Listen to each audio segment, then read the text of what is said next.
Hi friends, welcome to my channel. ఇంటింటి కథ రచించిన వారు డి కామేశ్వరి. పెళ్ళయ్యాక ఆ ఇంట్లో మరో వ్యక్తి రాకతో కోపతాపాలు చూపిన పడి ఉండే మనిషి దొరికాడు లతకి. ప్రసాద్ వివరాలు పెళ్ళికి ముందే తండ్రి చెప్పాడు లతతో. డబ్బులో కానీ స్థితిగతులలో కానీ తమ దరిదాపుల్లో నిలబడే అర్హత అతని కుటుంబానికి లేదని తెలిసాక లతకి ఏదో నిబ్బరం, నిర్లక్ష్యం కలిగాయి. కేవలం డబ్బు కోసం తనని చేసుకుంటున్నాడని ఆమెకి తెలుసు. డబ్బు తనది కనుక అంతా యథావిధిగా ఇదివరకు మాదిరిగా తనదే అధికారం ఉంటుంది ఇంట్లో. ప్రసాద్ కేవలం భర్త. తను ఇంటికి, డబ్బుకి, ఆస్తిపాస్తులకి అధికారిని. తన కనుసన్నలలో ప్రసాద్ వెలగాలి. ఆమె మాటలకి తల్లిదండ్రులు తలూపి ప్రసాద్ అన్ని విధాల యోగ్యుడని, ఉద్యోగం లేక బాధపడుతున్నవాడు, ఇంట్లో పరిస్థితి అంతంత మాత్రం కనుక ఇంత డబ్బు, ఆస్తి, ఆఫీసుల్లో హోదా అన్నీ ఆశ చూపితే అతనే లొంగిపడి ఉంటాడని, పూర్వంలాగే ఇంట్లో అంతా ఉంటుందని, ప్రసాద్ అధికారం ఏం ఉండదని, కేవలం అతను తదనంతరం ఆమెకి అండగా ఉంటాడని, ఇంట్లో పసిపిల్లలు పారడానికి ఈ పెళ్ళి చేస్తున్నామని, ఆమెకి ఒంటరితనం లేకుండా ఉంటుందని నచ్చచెప్పారు. దాంతో ఆమెకి ముందు నుంచి ప్రసాద్ డబ్బు లేనివాడు కనుక డబ్బు కోసం ఆశపడి చేసుకుంటున్నాడన్న నిరసన భావం ఏర్పడింది. తనతో అవసరం ఉంది, ఏదో ఆశ లేనిదే ఎవరు పెళ్లి చేసుకోరన్న నిజం గుర్తించకుండా డబ్బుందన్న అహంకారంతో ఏదన్నా సాధించవచ్చు, తను డబ్బు పెట్టి ప్రసాద్ని కొనుక్కుంది అన్న ఆలోచన ఆమెలో నాటుకుంది. చిన్నప్పటి నుంచి ఎవరి మీదో ఒకరి మీద అధికారం చెలాయించడానికి అలవాటు పడ్డ ఆమె కోపాన్ని ప్రసాద్ అడుగడుగునా ఎదుర్కోవలసి వచ్చింది. పెళ్ళయ్యాక లత తన వాళ్ళు అంతా పెద్ద బంగళాలో ఉంటారని, నౌకర్లు చాకర్లు దేనికి లోటు లేకుండా ఉండవచ్చని ప్రసాద్ అనుకున్నాడు. కానీ అతనికి ఊహలకి విరుద్ధంగా తను ఇల్లరికపుటల్లుడుగా ఉండాలని అతను అనుకోలేదు.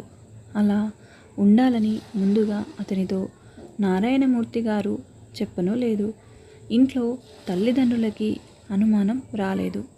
పెళ్ళయి వారం 10-15 రోజులు అల్లుడి వైభోగం అనుభవించడం అతనికి బాగానే అనిపించింది. కానీ ఎంతైనా తనది కాని చోట ఏదో ఇబ్బందిగా, మొహమాటంగా అనిపించేది. వెండి పళ్ళెంలో పంచభక్ష పరమన్నాలు పెడుతున్నా ఇంట్లో తల్లి పెట్టే పచ్చడి, చారు తిన్నా తృప్తి కలగడం లేదు అతనికి. ఓ అతిథిలా ఎవరింట్లోనో ఎన్నాళ్ళుంటాం అన్న మొహమాటంతో గడిపాడు. అంతెత్తు డన్లాప్ల మధ్య ఎయిర్ కండిషన్ గదిలో అతను హాయిగా నిద్రపోవడానికి ఇబ్బందిగా, నిద్ర రాక దొర్లేవాడు. తను ఎన్నాళ్ళు ఉండాలో ఇక్కడ, ఇల్లు అది మామగారు ఎప్పుడు ఎక్కడ ఏర్పాటు చేస్తారో అతనికి ఏమీ తెలియలేదు.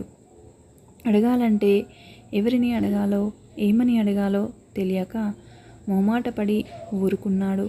వాళ్ళే చెప్తారు, వాళ్ళే ఏర్పాటు చేస్తారని మరో 15 రోజులు ఊరుకున్నాడు. నెల రోజులు గడిచినా ఎవరు ఎటువంటి ప్రసక్తి తేలేదు. పెళ్ళైన వారం రోజులకి ప్రసాద్ని వెంట పెట్టుకుని ఆఫీస్కి, ఫ్యాక్టరీకి అన్నింటికి తీసుకెళ్ళి 4 రోజులు దగ్గరగా ఉండి బిజినెస్లు, వ్యవహారాలన్నీ బోధపరిచి ఆఫీస్ పని ప్రసాద్కి అప్పచెప్పాడు నారాయణమూర్తి. అప్పటి నుంచి రోజు ఆఫీస్కి వెళ్ళి వస్తున్నారు. ఏదో కాలక్షేపం బాగానే ఉంది. కానీ తన ఇంట్లో తను హాయిగా, ఫ్రీగా మసలాలన్న కోరికతో ఇంకా ఆగలేక ఓ రాత్రి లత దగ్గర ఆ ప్రస్తావన తెచ్చాడు. మన ఇంటికి ఎప్పుడు వెడదాం లత అన్నాడు ప్రసాద్. లత అర్థం కానట్టు చూసింది. ఏమిటో నాకిక్కడ మొహమాటంగా ఉంది. ఇన్నాళ్ళు ఉండాలంటే తొందరగా మనం వెళ్ళిపోదాం లత అన్నాడు. ఎక్కడికి అని లత అడిగింది ఆశ్చర్యంగా. అదే అదే మన కోసం మీ నాన్నగారేం ఇల్లు అది ఏర్పాటు చేయలేదా ఇంకా? ఎన్నాళ్ళని ఇక్కడ ఉంటాం?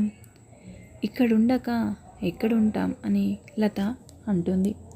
ఇల్లేమిటి ఏర్పాటేమిటి అని లత. ఇంత ఇల్లుండగా మనకి వేరే ఇల్లు ఎందుకు? తమరికి భవంతి చాలేదా? ఇంతకంటే పెద్ద బంగళా కావాలా? హేళనగా అంది. ప్రసాద్ తెల్లబోయాడు. ఆమె వ్యంగ్యానికి మొహం నల్లబడింది. అదేమిటి? మనం ఇక్కడే ఉంటామా? మరి మీ నాన్నగారు ఇల్లు కారు? ఇది ఇల్లు కాదా? తిరుగుతున్న కార్లు ఇంకా చాలలేదా ఏమిటి మీకు? మరి మా వాళ్ళు ఎక్కడుంటారు? ఇన్నాళ్ళు ఎక్కడున్నారో అక్కడే. మరోసారి హేళనగా నవ్వింది లత. ప్రసాద్ మొహం ఎర్రబడింది. ఏం మా నాన్నగారు మీకు ముందు చెప్పలేదా ఇల్లరికం ఉండాలని? లత విలాసంగా నవ్వుతూ అంది. ప్రసాద్ అదిరిపడి తలెత్తి ఇల్లరికం ఉండాలా? నేను ఇల్లరికం ఉండాలా అన్నాడు తెల్లబోతూ. మీరే ఏదో పెద్ద తెలియనట్టు అనటం ఎందుకు? ఏం ఈ ఆస్తి డబ్బు కోసం చేసుకున్నవారు ఇక్కడుండటం నామోషి ఏమిటి? ఇల్లరికానికి కాకపోతే నాన్నకి మీరే దొరికేరా? మీలాంటి వాళ్ళు 1,00,000 మంది దొరికేవారు. లేని వాళ్ళను చేసుకుంటే ఇల్లరికం ఉంటారని చేసుకున్నాం. నాన్న బొట్టు పెట్టి వేరే చెప్పాలా ఏమిటి ఇక్కడ ఉండాలని? అయినా నాకేం కర్మ? నా ఇల్లు ఈ దర్జా అది వదులుకొని రావడానికి లత విసురుగా అంది. ప్రసాద్ మొహం నల్లబడింది. అంటే నేను ఇంకా ఇక్కడే ఉండాలన్నమాట. మా వాళ్ళెవరూ నా దగ్గరుండరన్నమాట. మీ నాన్న బంగళా కారులు అంటే వేరే ఇస్తారేమనుకున్నాను. తప్పు నాదే. ముందే అడగవలసింది సరిగ్గా. ప్రసాద్ కృంగిపోతూ అన్నాడు. పిలిచి పిల్లనిస్తే అలాగే ఉంటుంది. ఈ డబ్బు, ఈ ఇల్లు, మేనేజింగ్ డైరెక్టర్ హోదా ఇవన్నీ ఊరికే మీ పాటి వారు లేరని ఇచ్చారనుకున్నారా? లత ఎత్తి పొడిచింది. ప్రసాద్ ప్రాణం ఉసురుమంది. లతతో బాధించలేదు. ఆమెతో మాట్లాడిన కొద్ది మనిషిని నిలువున తీసిపారేసి కిందపరిచి చూపులతో హీనంగా పురుగులా చూస్తుంది అని నెల రోజుల్లోనే తెలుసుకున్న ప్రసాద్ మరి లాభం లేదని ఊరుకున్నారు. లతతో వైవాహిక జీవితం ఇంత అసంతృప్తిగా ఉంటుందని అతను ఎన్నడూ తలచలేదేమో. అడుగడుగున అతనికి లత వైఖరి నిరాశనే కల్పించింది.